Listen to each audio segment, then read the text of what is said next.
کلیسا او اور دویمه برخه. د کفارو لخوا کلیسا او پور کې مؤمنو تبع کلیسا او پور کې مؤمنو تبع پدریان راهبان د اسلام دښمنان پدریان راهبان د اسلام دښمنان. د کلیسا او اور د خپرونې درنو او قدرمنو اوریدونکو، په دې هیله چې ټول به جوړ او روغ یاست. الله رب العزت مو خوشحاله لره. د کلیسا او اور د داستان د خپرونې کوربتوب کوم په دې هیله چې دا خپرونه تر پایه سره واورئ. درنو او قدرمنو اوریدونکو، په تیر برخه کې مو اوریدل بابدله بېلدي چې څه وایي د ملاقات کوټې ته ورننوت. دا چې نور څه وسول دا به په نن خپرونه کې واورو انشاءالله تعالی. ابوالقاسم له کرسۍ نه راجګ شو، له بابدله سره یې تاوده ستړی مشي وکړل او وویل: علي مقامه، زه به د عمر تر پایه پر دې خفه وم چې د معظم ملکې په جنازه کې مې ګډون ونه کړ.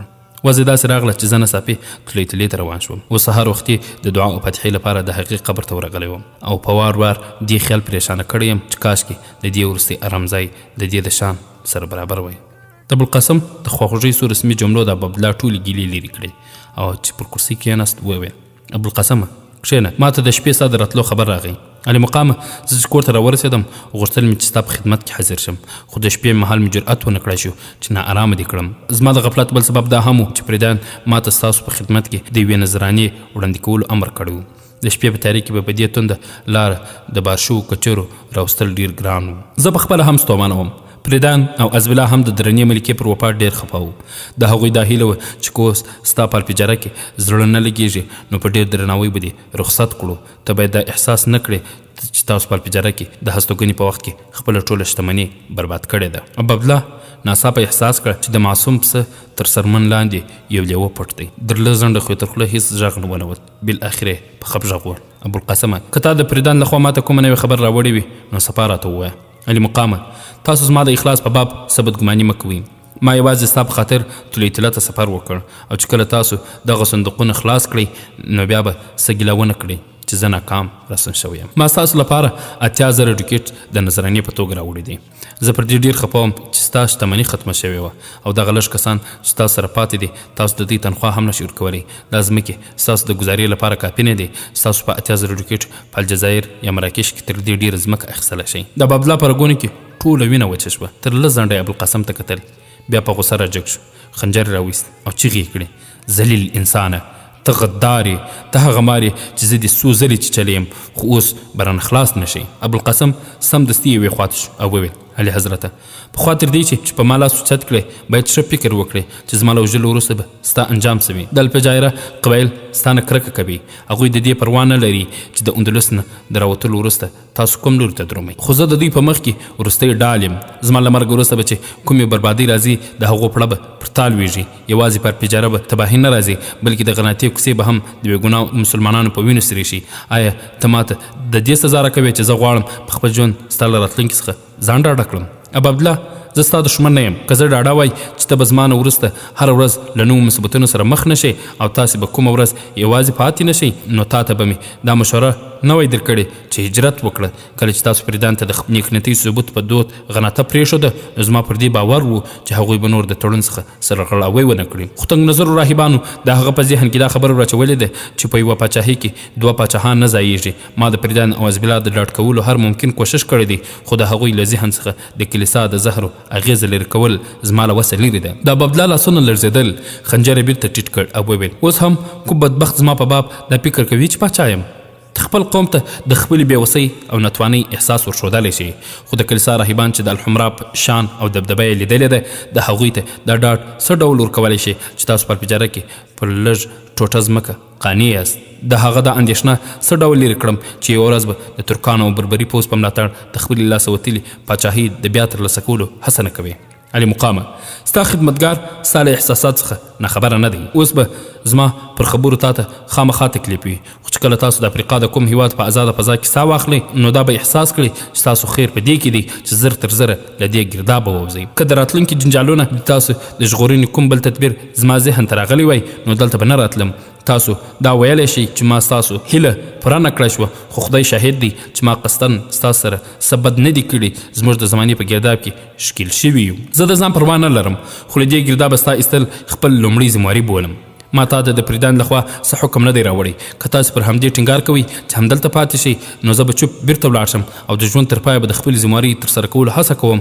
پریدان به پر دې خبره خفه نه وي چې تاسو د هغه 80,000 ټیکټ نظرانه ونه منله. هغه به تر یوې مودې پورې بیا ستاسو د خپلې راتلونکي په باب د پریکړې لپاره وخت درکړي، خو یوه ورځ به خامخا د ملکي ازبیلا او کلیسا د خاوندانو غوښتنې د ده پر شخصي هیلو غلبه وکړي، او یا به تاسو ته د هغه استازی راشي چې ژبه به زما تر ژبې تنده وي او ته به په هغه خنجر هم ونه ویرولی شي.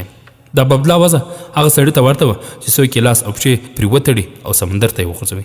هغه ګنګس غوندې شاته ولاړ او پر کرسي کښېنست او وویل: ابوالقاسمه، زه به خپل قاتل زما د سرمن د ایستلو له خونده محروم نه کړم. ما ته د سمندري سفر د بندوبست لپاره یوازې 100 اونۍ مهلت پکار دی. یعنې مقام ما یوه ډېره ناوړه فریضه سرته رسولې ده. نور ستاسو د سمندري سفر بندوبست د پریدانت په غاړه دی، او ما له هغه څخه دا وعده اخیستې ده او راغلی یم چې تاسو به سرکاري کښتۍ برابره کړي او په شاهانه درناوي به م رخصتوي. نه، پریدانت دا اړتیا نه لري چې ما ته کښتۍ برابرې کړي. زه پخپله دا بندوبست کولی شم. سبا ته به خپل استازي مراکش ته واستوم او زما باور دی چې د مراکش واکمن به زما دا غوښتنه رد نه کړي چې ما ته کښتۍ راولېږي. دا هم امکان لري چې استازي په لار کې کومه کښتۍ پیدا کړي. ما ته د یوازې دومره اجازه راکړي چې له کوم نږدې بندر څخه په کښتۍ کې سپور شم.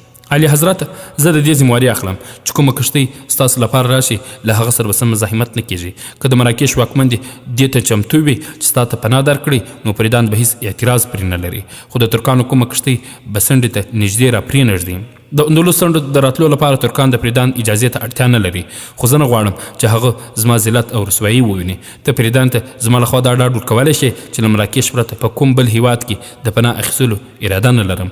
که ته په مالقه کې د سمندري ځواک له کوم منصبدار سره پیژنې، د هغه په نامه یو لیک ولیکه چې زما استازی د مراکش پر څنډو کښته کړي. علي مقامه، د پریدان یو ځانګړی سړی له توتلې سره زما سره راغلی دی، او سبا ته به ستا قاصد ته د مالقه د کوم مسؤل مقام په نامه لیک وسپارل شي. ته څومره په دندو پایبند یې ابوالقاسمه؟ ستا هېڅ کار هم نیمګړی نه وي.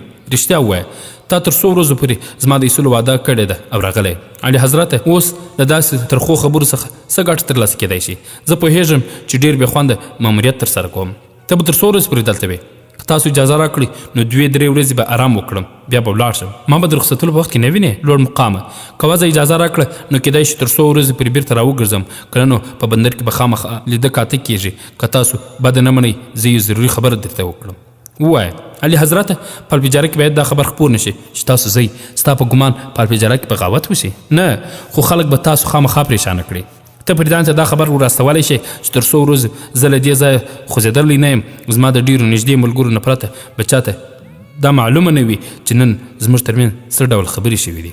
ابوالقاسم له کرسۍ جګ شو، ویل: اوس ما ته اجازه راکړئ. انشاءالله زه چې تر 100 دلته یم، هره ورځ به تاسو ته حاضري درکوم. ابو عبدالله جګ شو، د خدای پامانۍ لپاره یې لاس ور اوږد کړ. خو چې کله یې خدای پامانۍ وکړ، د دروازې په لوري لاړ. د ابو عبدالله په زړه کې څه ورتېر شول او وویل: ابوالقاسمه، ودرېږه، غواړم یوه پوښتنه درنه وکړم.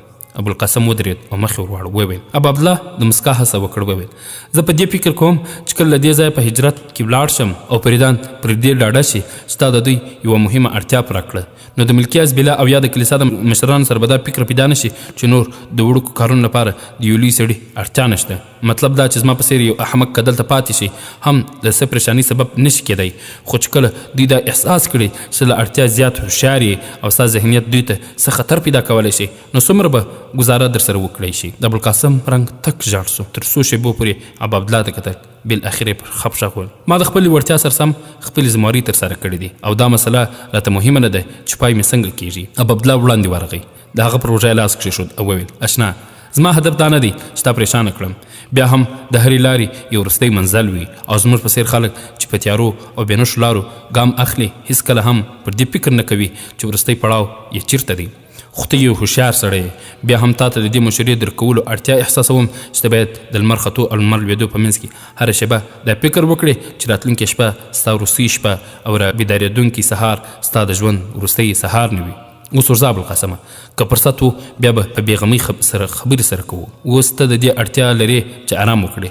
لږ ځنډ وروسته ابوالقاسم له کلا ووت او پر آس سپور شو او دا وروسته ابوالقاسم د غرمتې په لور روان شو. او ساعت چې د ده په موجودیت کې له کوره د وتلو فرصت ونه موند، دوهم سهار یې د غرناطې په لوري پر پراخ لارې آس خلاوه. دغه لار نږدې 2.5 میله وړاندې د یوې غونډۍ په څنګ کې ګین لوري ته د غره په هسکو ټیټو کې وړاندې تللې وه. ښي لوري ته بیا بله لاره یو څه تنګه او تونده وه چې د یوې غونډۍ تر شا د هدیرې لوري ته تللې وه. حبشي غلام په ساعت پسې لږ لرې روان و.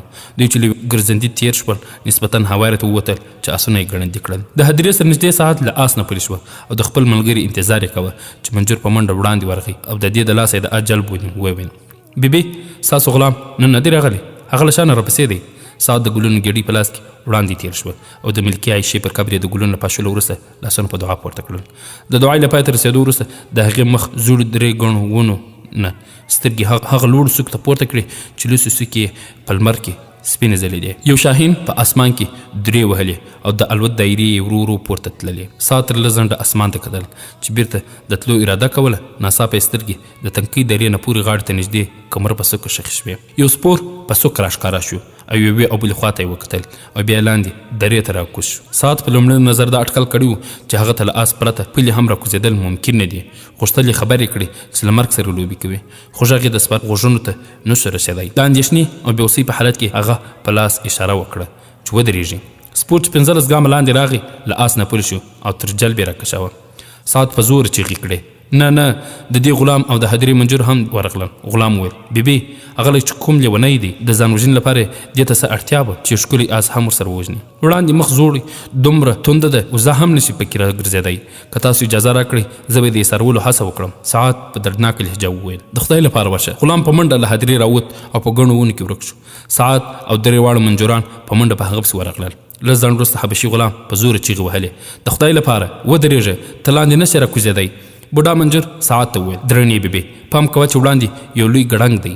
وګوره هغه آس داسې ځای پرېښی دی چې بیرته ګرځېدل یې هم امکان نه لري. ساعت ودرېده او پر ګړنګونو یې سترګې وګنډلې. ویل: مګر دی په خپله څه شو؟ منجر په لاس اشاره وکړ. ویل: ښاغلی هغه بوټ ته وګوره، له کمره سره جغت شوی دی. هلته د درېدو لپاره هم ځای نشته. که ودرېږي امکان شته چې څه مرسته ورسره وشي، خو هغه دا دی لاندې شویږي. تر اوسه پورې به ښایي ستاسو د نوکر چغې د هغه غوږونو ته رسېدلې وي. هغه لیونی نه دی. زما باور دی چې هغه کوم ډېر لوی خطر او یا مهمې ذمواري ده ته تر خپل ژوند زیات ارزښت لري دې ته مجبور کړی دی. ساعت حیرانه ولاړ و. کله به چې هغه په مصیبت کې راګیر سړی او کله د هغه آس ته وکتل. ناڅاپه 6 تنه سپاره د ډبرینې څوکې پر سر راښکاره شول. څو شېبې یې کښته وکتل او بیا د ډبرو پر غوړو او د غشو په ویشتلو لاس پورې کړ. د لاندې سړي له سر نه پاسه ډبره لږ مخې لوري ته خللمه شوې وه، ځکه د حملې راوړونکي له ګزار نه خوندي و. خو آس یې په یوه درنه ډبره ټپي شو، وغورځېد او د لوی کمرس له څنډ سره تر لګېدو وروسته کښته وغورځېد او د ساعت له سترګو پناه شو. تر لږ ځنډه د هغه ویرونکي غږ په فضا کې ازانګې کولې. بیا د نااشنا سړي د پښو یوه ډبره وغوړېده او لاندې پرېوتل. له دې سره د هغه بوټي هم یوه څانګه ماته شوه چې د دواړو لاسونه پرې نیولي وو. دی په کړنګ کې څو ګامه لاندې د یو بل موټي سره وښویېده. بیا چې وړوکې څانګې د ده په لاسو کې ورماتې شوې، یو پڼ ښاخ یې ونیو او په یوه ډبره تکیه وکړه. ساعت له هر ګام سره دعاګانې کولې: الله دې پر تا فضل وکړي، خدای دې در سره مرسته وکړي. خو حبشي غلام بیرته په منډه راغی او وویل: صاحبې تاسو وړاندې مه ځئ، تاسو له ونو نه مه راوځئ. زما په ګمان دا هم هغه نصرانیان دي چې له بادار سره راغلي وو او دغه نااشنا سړی له جامونو مسلمان معلومیږي. اوس هغوی دی نه ویني.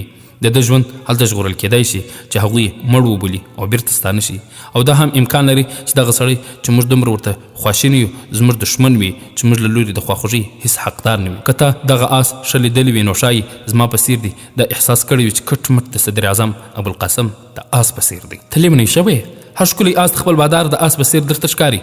غلام د نور څه ویلو جرأت ونه کړ. د ساعت سترګې په هماغه نااشنا شخې وې. بډا منجر وویل: صاحبې داسې ښکاري چې هغه کسان بیرته ځي. ساعت د څوکې لور ته وکتل. حمله راوړونکي خپل آسونه تر جلبو ونیول او د سترګو په رپ کې له نظره پناه شول. ساعت له لږ ځنډ وروسته وویل: ستا باور دی چې هغه لاندې راکوزېدی شي؟ بیبي که هغه همت ونه بایلي نو امکان دی چې ژوندی راکوز شي. هغه د کمره په ډېره خطرناکه برخه کې راکښته شو. که تر دې خوړ پورې راکوز شي نو موږ ته بیا د دې لوري راوستل ګران نه دي. خو تاسو همدلته ودرېږئ. نه، زه به تر هغه خوړ پورې در سره ولاړه شم. بوډا منجر چې له ساعت سره روان وویل: بیبي هغه کسان چې دغه سړی تر دې ځای پسې اخیستی وو نصرانیان وي، نو د ده په مرګ له پوره ډاډ کېدو پرته به هغوی بیرته ستانه نه شي. زما اندېښنه ده چې د څو سختو ګرځېدو او اوږدې لارې وهلو نه وروسته به هغوی دې لوري ته هم راتېر شي. ځکه خوښه دا ده چې موږ تر 1 ساعته پورې هغه سړی له دې ځای راوباسو او یو خوندي ځای ته یې ورسوو. دا به غوره نه وي چې تاسو په خپله آس بیرته ستانه شئ او له کور څو وسلوال کسان دلته راواستوي؟ نه، زموږ یو کس به هم د ناپېژندۍ پر سر له نصرانیانو سره څه جنجال پر سر وانه اخلي. ته بیرته لاړه شه او زموږ اسونه دلته راوله او چېرته یې په ونه پرې وتړه. پر دې سربیره اوبه هم راوړه. که د دې نااشنا سړي ژوند وژغورل شو نو زه به تاسو ته لس طلایي سکې انعام درکړم. بوډا منجر په منډه بیرته ستون شو. لږ ځنډ وروسته پاتې نور 3 کسان خور ته وکوشول او ساعت همهغه سړي ته کتل چې په خطرناک ځای کې ولاړ و او په دواړو لاسونو یې د یوه بوټي څانګه نیولې وه. ناڅاپه د ساعت د غلام غږ اوچت سو. موږ ستا مرستې راغلي یو، ستا دښمنان بیرته لاړل، تا ته نیغ لاندې راکوزېدل ډېر خطرناک، خو که ښي لاس ته هغه چاک ته ځان ورسوې نو هغه لار لاندې راکوزېدل اسانه دي. هغه سړي ښي لوري ته مخ واړوه او ورو ورو هغه لوري ته ور وښویده. د ساعت زړه درېځېده، غوښتل یې په زوره چیغې کړي خو مرۍ یې وچه شوې وه. بیا له وارخطایي نه سترګې پټې کړې. ناشنا سړي په 5 دقیقو کې نږدې 10 ګامه لاره ووهله او د یوه پسرلني زړوبې سره چې د 4-5 فوټو په اندازه سرور او همدومره ژور و خپل لاسونه او پښې وزغول. یو منجور په لوړ غږ وویل شاباس. ساعت ورو ورو سترګې وغړولې، ویې لیدل چې هغه لاندې کوزېږي. ساعت تر لږ ځنډه د دې زړور سړي له باور نه لوړه اراده او حوصله لیدله. بیا ناڅاپه د ونې د یوې تنې شاته شو او په سجده پرېوتله او له ډېرې خوښۍ نه د ماشوم په څېر په ژړا شو. نااشنا چې خور ته کوز شو د ډېرې ستومانۍ نه څو دقیقې پړې مخ پرېوت. په دې کې د ساعت غلام او 3 منجران ورغلل. ناپېژندۍ ورو سر اوچت کړ، دوی ته یې وکتل او بیا راجګ شو کېناست. د هغه جامې شلېدلې وې او لاسونه یې څنګلو ګونډو او تندي څخه یې وینې بهېدلې. هغه لږ ځنډ وروسته وپوښتل ستاسو یقین دی چې څوک په ما پسې راغلي وو؟ هغه بیرته ولاړل. یو منجر ځواب ورکړ هوکې سمدستي تا ته د هغوی له خوا څه خطر نشته، خو د دې امکان شته چې هغوی په اوږده لاره دې لوري ته د راتلو هڅه وکړي، ځکه ستا دلته پاتې کېدل مناسب نه دي. که ته تللی شې نو په هغه مخامخ ونو کې د دښمن له نظره ډېر خوندي یې. بیا وروسته موږ ستا دپاره د ښه خوندي ځای بندوبست وکړو. ته به په زحمت شې خو دغه پیچومې ډېر توند نه دی. ناپېژندۍ راپورته شو وویل درځئ، که خدای تاسو زما د مرستې لپاره راستولی زه ستاسو په ملګرتیا د لارې په ستونزو نه پوهېږم. بیا له دوی سره پیدلی روان شو. څو ګامه چې ولاړ حبشي غلام وویل زه ستا د آس پر مړ کېدو ډېر خفه یم. داسې ښکلی آس لږ پیدا کېږي، په همدې رنګ او کټ مټ دی. ته ورته یو زما له بادار سره هم دی. ناپېژندۍ اندېښمن چې وویل ستا بادار؟ یو منجر ورته وویل دی د لوی وزیر ابوالقاسم خادم دی. د هغه کور چېرته دی؟ ډېر لرې نه دی. هغه په کور کې دی؟ نه، هغه بیرته غناتې ته تللی دی. څه وخت؟ هغه پرون سهار وختي روان شوی دی. مګر جناب تا ونه ویل چې ستا دښمنان څوک وو؟ هغه نصرانیان وو او زه تر اوسه پرې نه پوهېږم چې هغوی ولې په ما پسې شول. ستاسو باور دی چې د ابوالقاسم آس کټ مټ د دې آس په څېر و؟ غلام ځواب ورکړ هوکې له لرې مې چې ولید همدا ګمان مې وکړ، خو وروسته مې چې له نږدې مړ ولید داسې مې وګڼله دا مې هسې یو وهم و. د ابوالقاسم آس تر دې ډېر ښکلی او ځواکمن و. ناپېژندۍ غوښتل چې ووایي خو بیا یې څه په فکر کې وګرځېدل او چوپ پاتې. قدرمن اورېدونکو نږدې 3 برخه لاره یې چې ووهله نااشنا سړی بېسېکه شو او کېناست. ساعت تر 2-3 دقیقو پورې په ناکرارۍ هغه ته کتل. بیا خپل غلام ته غږ وکړ ابو یعقوبه هغه ته اوژه ورکړه، پاس یې راوله. د ساعت نوکر او یو منجر هغه تر مټ ونیو او جګ یې کړ. د پر وچو شونډو ژبه راتېر کړه. وویل پرېمږدئ زما سره باندې وڅرخېده، اوس روغ یم. ناپېژندۍ چې څو ګامه واخیستل د ونو په منځ کې یو ډبرې ته ډډه ووهل او کېناست. بوډا منجر په یو خاورینه پیاله کې اوبه راوړې او هغه ته یې ورکړې. هغه په یوه ساه پیاله تشه کړې. بیا په تمه د اوبو کنډولې ته وکتل. منجر چې د ده وضع ولیده یو په بل پسې 2 پیالې نورې هم ورکړې. ساعت ټیکری له سره لرې کړ او په بیړې د ورېښمین ټوکر یوه څنډه څېرې کړه، په اوبو کې یې لمده کړه او ناپېژندۍ ته نږدې کښېنستله. د هغه ټپونه یې پرې پاک کړل. د دې په ژوند کې دا لومړی ځل و چې یو پردي ځوان یې دومره له نږدې لیده. کله چې هغه د خوړ نه پورې غاړې ته د یوه لوی ګړنګ په منځ کې د مرګ او ژوند تر منځ په هلو ځلو بوخت و نو ساعت په خپل خیال کې دی د اندلس د هغو غازیانو له لیکو سره تاړه چې په ډېرو جګړو کې یې خپله زړورتیا او غیرت ازمایلی و. او چې کله دا په سجده پرېوته او هغه د سلامتۍ دعا یې کوله نو په وار وار یې دا په ذهن کې ورګرځېدل چې که هغه له دې ازمېښت نه روغ راووت نو دا به ورته ووایي چې د چا لور دی او که یې په پلاني او پلاني جګړه کې برخه اخیستې وي نو خامخا به هغه پېژني. خو اوس هغه داسې یو سړی لیده چې تر اوسه یې په څېره کې د ځوانۍ نښې نه وې پخې شوي او د یو تجربه کار پوځي پر ځای د ښوونځي زده کوونکي ښکارېده. بیا هم د هغه سترګې د نه ماتېدونکې حوصلو هنداره وې. ساعت د هغه د ټپونو له صفا کولو نه وروسته ټیکرۍ څو نورې ټوټې بېلې کړې او هغه ټپونه یې پرې وتړل. ناشنا په بې پروایي کله کله ورته وکتل چې د دې په سترګو کې به د حیا او روب پر دې وغوړېدې. ساعت یې وپوښتل ته څوک یې؟ زما نوم ابوالحسن دی او یو مصیبت ځپلی مسافر یم. موږ ته دې د مصیبت اټکل ګران نه دی. ما له مرګ سره د لوبو په حالت کې ولیدې، خو موږ دلته ډېر نشو ایستارېدی. ته پر آس پرېدی شې؟ هوکې که تاسو کوم ځای د پناه ځای لرئ نو ماته به د پولو منډو پر ځای پر آس پرلي اسانه وي. خو زه غواړم چې زما پر سر تاسو ته څه مصیبت پیښ شي. سعد وویل زما پلار یو مسلمان و او کومې مور چې شیدې راکړي دي هغه هم مسلمانه وه. وبښئ زه نیکي هېروونکی نه یم، خو باید درته ووایم چې کوم سپاره راپسې وو هغه د نصراني پوځ سپاهیان وو. زما باور دی چې هغوی تر څو ما ونه وژني بیرته به ولاړ نه شي، ځکه خو زما سره له مرستې نه د مخه پر دې ښه فکر وکړي چې زما په سبب تاسو ته ډېر خطرونه مخې ته راتلی شي. ساعت ډېر په زحمت خپلې اوښکې راتم کړې. ځواب یې ورکړ دا ځای د داسې خبرو لپاره مناسب نه دی. زه پخوا له دې چې ستا کیسه واورم غواړم داسې ځای ته دې ورسوم چې له دښمنانو خوندي وي. بیا نوکر ته اشاره وکړه، هغه له نږدې ونې څخه آسونه خلاص کړل او رایې وستل. ابوالحسن جګ شو او ساعت د خپل آس جلب د هغه په لاس کې ورکړ او وویل پر دې سپور شه که په لاره کې څه ستونزه را پیدا شوه ته د دې په ګړندي ځغاسته اعتماد کولی شې. هغه پر آس پور شو. ساعت خپل نوکر ته وویل ابو یعقوبه په منډه ولاړ شه، د هدیرې نه وړاندې پر غونډۍ وخېږه او د غناطې له لوري لارې ته وګوره. که د ده دښمنان دې ولیدل موږ ته احوال راکړه، موږ به په تا پسې روان یو. نوکر په منډه لاړ، د ونو په منځ کې ورک شو. ساعت پر بل آس سپاره شو.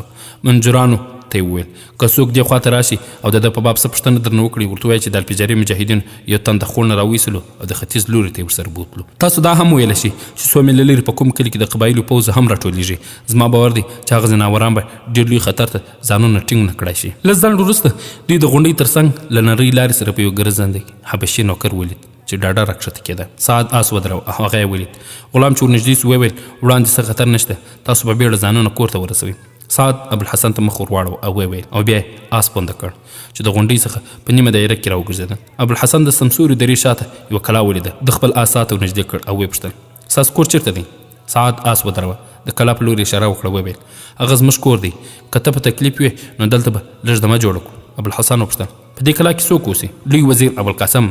او تاسو څوک یاست؟ زه هم په دې کلا کې اوسېږم، ابوالقاسم زموږ خپلوان دی. ابوالحسن زړه نازړه وویل مګر زه هلته نشم تللی. ساعت اندېښمنه شو وویل که تا ته د نصرانیانو لخوا خطر وي هم زموږ له کور نه خوندي د پناه ځای نشي موندلی. ستا دښمن د دې کلا د لوټلو جرات نشي کولی. ستا د ټپونو د علاج لپاره یو ښه طبیب ته اړتیا ده او زموږ طبیب د ډېرې تجربې خاوند دی. ابوالحسن وویل ګوره ما تا ته تر اوسه پر یوه ضروري خبره نه ده کړې. ستاسو نوکر چې په خوړ کې زما مړ آس ولید او راته یې وویل چې دا د ابوالقاسم آس کټ مټ همدغسې و. سعد وویل ما هم له لرې ستا آس ولید همدغسې راته ښکاره شو، خو تاسو پریشان کېږئ مه، سره ورته آسونه خو ډېر دي. خو زه غواړم درته ووایم چې هغه آس ما خپل نه و، هغه مې په لاره کې پیدا کړ او د ځان ژغورلو لپاره مې پښه پرې واړوله. او دا اوږده کیسه ده. که تاسو د نوکر اټکل پر ځای وي نو زه ویرېږم چې هغه سړی چې پر دې آس سپور او غناطې ته روان و وژل شوی نه وي. ساعت تر لږ ځنډه هغه ته په حیراني کتل. بیا په خپ غږ وپوښتل تاسو څوک ولید چې ووژل شو؟ هوکې د وژل شوي وروستۍ کریږه اوس هم زما په غوږونو کې کړنګېږي. دا به هم درته ووایم چې قاتلان یې همهغه کسان وو چې تر کړنګ پورې په ما پسې وو. د خپرونې درنو او قدرمنو اورېدونکو، دا و د ابوالقاسم د خیانت انعام. څوک چې د خپل ولس او ملت سره یا هم د خپل دین او هیواد سره خیانت وکړي د هغه به نه هدیره معلومه وي، نه به قبر معلوم وي، نه به څوک د جنازې وي چې پرې د جنازې لمونځ وکړي. همیشه په داسې ذلیل مرګ مړ کېږي. ښه مثالونه موږ اوس هم لیدلی سو. چا چې له دین هیواد او ملت سره خیانت کړی دی هغه بیا د آرام ساه نه ده اخیستی. کله په یوه ځای کې ذلیل پروت او کله په بل ځای کې ذلیل پروت وي. الله عز وجل دی زموږ د ملت هیواد او ولس خاینان غداران همداسې ذلیل کړي لکه څنګه چې ابوالقاسم ذلیل سو. اوس تاسو فکر کولی شئ چې د ابوالقاسم کور زما لپاره او زما په خاطر ستاسو لپاره څومره خوندي کېدای شي. د ساعت په ذهن کې ډېرې پوښتنې را پیدا شوې، خو چې نوکر یې لنډ ولید وویل زما د نوکر په مخ کې سمه وایه او چوپ په ما پسې راځه. انشاءالله زه به هڅه وکړم چې تاسو تر دې هم خوندي ځای ته ورسوم. ابوالحسن ځواب ورکړ تاسو له ما سره نیکي کړې، نه غواړم چې زما پر سر څه مصیبت درته پیښ شي. آیا دا به غوره نه وي چې ما په خپل حال پرېږدي؟ زه به تر مړ لوېدو پورې څو میله له دې ځایه ځان وباسم. بیا چې د قبایلو کلي ته ورشم ډېر مرستندوی کسان به راته پیدا شي. تر سبا پورې به ستاسو آس هم بیرته درته وسپارل شي. نه زه خپل دښمن هم په داسې حال کې نشم پرېښودی. صحیح ده چې ته ډېر زورور یې، خو تر اوسه پورې ته د سفر وړ نه یې. که کوم ښه طبیب ستا پر زخمونو پټۍ ونه لګوي ټپونه به دې وشړېږي. ابوالحسن وویل زه ستا دښمن نه یم، درځه. نوکر وړاندې ورغی او وویل جنابه تاسو ولې ستار شوئ؟ ساعت څه فکر وکړ. بیا ویل ابو یعقوبه ته باید زما تر راتګه له کوره بهر اوسې او چاته د دې پیښو په باب څه ونه وایه. ته چېرته ځې؟ ساعت آس ته پونده ورکړه. ځواب یې ورکړ چې بیرته راوګرځم درته وبه وایم. ابوالحسن هم په هغې پسې آس ور پرېښود. هغوی د لارې له غونډۍ نه تېر شول او بلې درې ته ننوتل. هلته مغزوړې پراخه لاره وه چې بلې کلا ته ورغلې وه. ابوالحسن تر لږ ځنډه له ساعت سره یو ځای روان و. بیا یې ناڅاپه وویل ودرېږه، که زه اشتباه ونه کړم نو دغه کلا به د سلطان عبدالله استوګنځی وي. ما ته یې په غناطه کې وویل چې د ابوالقاسم ځمکې د هغه له جایداد سره نښتې دي. ساعت مخ ور واړو او ځواب یې ورکړ هوکې ستا اټکل صحیح دی. ته غواړې ما هلته بوځې؟ ما هلته د تللو جرأت نه کوه. خدای مو مجبوري ده تر څو ستا ټپونه نه دي روغ شوي تر هغو ته باید د سلطان کره میلمه وي. د هغه طبیب نسبتا د تجربې خاوند دی. راځه. او بیا سعد آس پونده کړ. ابوالحسن تر لږ ځنډه زړه نه زړه او بیا په نه زړه هغه هم د خپل آس مخه د ابابله د کلا په لور وګرځول. دوی د کلا په دروازه کې ودرېدل. سعد له آس نه راکوزه شوه. پیرداران ته یې ویل دی ټپي دی، میلمستون ته یې بوځئ او سمدستي طبیب ورولئ. یو پیردار ورته ویل تاسو ته معلومه ده چې د سلطان له اجازې پرته موږ څوک میلمستون ته نشو بیولی. ته اعلی حضرت واکمن ته ووایه چې د وزیر ابوالقاسم د کورنۍ یوه نجلۍ چې تا د ملکې د قبر سره لیدلې وه د یوې ټپي بابا ستاسو د مرستې هیله لري. بیا افسر ناڅاپه راووت او وویل زه دوی پیژنم، تاسو میلمه دننه بوځئ. بیا ساعت ته وویل له پرون راهیسې د ښاغلي پاچا طبیعت ښه نه دی. که ډېر ضروري خبره وي ښایي هغه سره د ملاقات نه انکار ونه کړي. زما سره تشریف یوسئ. ساعت د اجل یو پیردار ته ورکړ. وویل زه پاچا ته له زحمت ورکولو مخکې د ټپي په باب ځان ډاډه کوم. افسر پیرداران ته وویل تاسو څه ته ګورئ؟ ټپي میلمستون ته بوځئ او طبیب ورته راوغواړئ. یو پیردار د ابوالحسن د اجل ونیو او دی دننه بوت او ساعت د بوډا افسر سره د پاچا د هستوګنې ماڼۍ ته روانه شوه. څو دقیقې وروسته دا د یوې وینځې په لارښوونه د پاچا کوټې ته وننوته. وړاندې ورغله، سر یې ټیټ کړ او بیا د ملکې لاسونه ښکل کړل. وویل علي مقامي زما نوم سعاد دی. ملکه جګه شوه، په غېږ کې ونیوه. وویل لورې ته ډېره موده پس بیا دلته راغلې، خو زما یاداشت دومره کمزوري نه دی چې هېره دې کړم او ودې نه پېژنم. سعد وویل که زما په وس کې وای نو هر ورځ به دلته راغلی وای. ما ته یوازې د مشر ملکې د وفات په ورځ دلته د راتلو اجازه راکړل شوې وه، خو د ښځو په بیروبار کې مې تاسو ونه لیدی شوی. اوس بې له دې چې کور ته احوال ورکړم دلته راغلی یم. لورې ته ډېره پریشانه ښکارې، خیرت خو دی. زه غواړم باچا ته یو ضروري خبره وکړم خو لکه چې د هغه طبعه برابره نه ده. ملکې وویل هغه په دې ورځ کې له عامو خلکو سره د لیدو کتو ډاډه کوي، خو ته له عامو خلکو څخه نه یې. کښېنه زه به اوس بیرته راشم. ملکه چاګه شوه، بل کوټې ته ولاړه او یوه دقیقه وروسته چې بیرته راغله په لاس کې یو ګران بیه ټیکری و. ساعت ته یې وویل لورې ته ټیکری لرې کړه، دا پر سر کړه او زما سره راځه. ساعت خپل شلېدلی ټیکری لرې کړ، وینځ ته یې ورکړ او هغه یې پر سر کړ. په ملکې پسې روان شو. څو شېبې وروسته د ماڼۍ په یو بله کوټه کې ابابله ته د تېرو پیښو کیسه کوله. سلطان ابابله ته د یو ناپېژندوی ټپي کېدلو هېڅ ارزښت نه درلود. بیا هم د هغې نجلۍ رسمي تسلیت د ځان فرض باله چې د ده د مور په قبر یې د اوښکو بهیولو په حال کې لیدلي. وویل لورې ته ډاډه اوسه، زه د ژوند ژغورلو ژمنه در سره کوم. د هغه وضع خو به ډېره اندېښمنه نه وي. نه علي مقامه ټپونه یې ډېر خطرناک نه دي. زما باور دی چې ډېر زر به روغ شي، خو زما لپاره د اندېښنې ځای دا دی چې په هغه پسې چې څوک راوتلي وو هغه نصرانیان وو. نصرانیان؟ ابابله خفه شو. ویې پوښتل تا ترې وپوښتل چې څه ګناه کړې ده؟ علي مقامه هغه هېڅ ګناه نه ده کړې. ما د هغه ټوله کیسه وانه اورېدی شوه. بیا هم چې هغه څه ونه ویل دغه نتیجه ترې اخیستلی شو چې د هغوی دښمن غوښتل چې د خپلې ګناه د پټولو په خاطر دی ووژني او دی ژوندي پاتې کېدل یوه معجزه ده. تا د نوم پوښتنه کړې ده، د هغه نوم ابوالحسن دی. که نصرانیان ورپسې وو نو ته باید پرې پوه وایي چې زما تر کلا ستاسو کور دته ډېر خوندي وو. علي مقامه ما غوښتل دی هم هلته بوځم، خو په لاره مې چې د ده خبرې واورېدې اراده مې بدله شوه. د هغه آس کټ مټ د ابوالقاسم د آس په څېر و. ده ویل چې دغه آس ما په لاره کې پیدا کړي. هغه دا هم ویل چې ښایي د دې آس خاوند وژل شوی وي. ابابله د لومړي ځل لپاره اوس ساعت ته جدي کتل. هغه یو په بل پسې څو پوښتنې وکړې، خو ساعت د خپلې لنډې کیسې له تکرار اورولو پرته ده ته نور څه ونه ویلی شول. هغه ملکې ته وکتل. وویل ما ته خو دغه پیښې هسې یو افسانه ښکاري. سعد ویل که تاسو غواړئ له هغه سره خبرې وکړئ ښایي تاسو ټولو پوښتنو ته ځواب درکړئ. ډېر ښه ده، زه له هغه سره ګورم. ملکې وویل زما په خیال خو سمدستي دغه خبرې نور ته مه کوئ. ایا دا به غوره نه وي چې طبیب یې د ټپونو له تړلو نه وزګار شي همدلته یې راوغواړو؟ که ستاسو اجازه وي زه هم غواړم څو پوښتنې. د خپرونې درنو او قدرمنو اورېدونکو لږ ځنډ وروسته ابوالحسن د خپلو شلېدلو جامو پر ځای نوې جامې اغوستې او د ملاقات په کوټه کې د ملکې ابابله او ساعت په مخ کې ناست او په خپله کیسه یې اورول. علي مقامه زه له غرناطې څخه راغلی یم. په عادي حالاتو کې ښایي ما هېڅکله دې کور ته مخه نه وی کړې. زه د عبیدالله زوی یم او مشر ورور مې له حمید بن زهره سره یو ځای شهید سوی. اوس یوې پیښې زه ستاسو کور ته راټېل وهلم. خو ابابله د ده خبره ورغوسه کړه. وویل که ته د عبیدالله زوی یې نو دغه کور به درته تنګ نه وي. د خپرونې درنو او قدرمنو اورېدونکو که د تروژمي مسافر داستان مو اورېدلی وي کله چې منصور زخمي سو نو د عبیدالله کور ته راغی او ابوالحسن د هغه عبیدالله زوی دی چې د سلمان سره به ګرځېده او راګرځېده. که غواړئ چې په دې داستان ځان ښه پوه کړئ نو لومړی د تروژمۍ مسافر داستان واورئ. ملکې وویل که ستا ورور له حمید بن زهره سره شهید شوی وي نو پر دغه بدنصیبه قوم ستاسو د نیکۍ پور نشي ادا کولی. ته زموږ قدرمن میلمه یې. اوس په ډاډه زړه خپله کیسه وکړه. ابوالحسن د مننې په نظر ملکې ته وکتل او ویل د تروژمۍ مسافر داستان درنو او قدرمن اورېدونکو دا کیسه یې وویل او څه کیسه وه او نور څه وسول دا به په راتلونکي خپرونه کې واورو ان شاء الله تعالی. دا خپرونه ما محسن احسان چمتو او تاسو ته وړاندې کړه. در بیا ستاسو په درانه حضور کې را حاضرېږو. تاسو ټول په الله جل جلاله سپارو. السلام علیکم ورحمة